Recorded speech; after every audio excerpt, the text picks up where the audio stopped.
আজকে আমরা মাছ তুলেছি পুকুর থেকে, অন্যদিন তো 2 কেজি তুলেছি, আজকে এতগুলার। এই কতদিন পুকুর থাকলে কীরকম লাভ দেখেছো? পুকুর থাকলে অনেক মাছ খাবে বন্ধুরা। এই দেখো মাছ দেখছো, এটার নাম হলো কমন কার, মানে লাল। এরকম আজকে তুলছি, আজকেও 2 কেজি হবে। আর কালকে তুলেছি আরে অনেক মাছ। এই গামলা দিয়ে 1 গামলা গুঁড়া মাছ তুলেছি, তোমাকে দেখাচ্ছি না আজকে, আর কি দেখাচ্ছি। এই দেখেছো, এটা হলো কমন কার, এটা হলো কমন কার, এটা হলো রোগের পোনা, এটা হলো বাউসের পোনা। পুকুর থাকলে কীরকম লাভ দেখছো, কতগুলো মাছ খেতে পারবে। যদি তোমাদের পুকুর থাকে এরকম মাছ ধরে খেতে পারবে।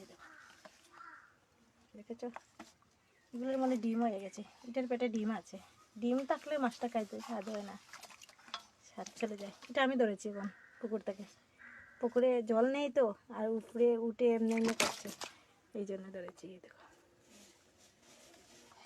দেখেছো, কোনোগুলো কাটবো, কেটে রান্না বসাবো। এই দেখো।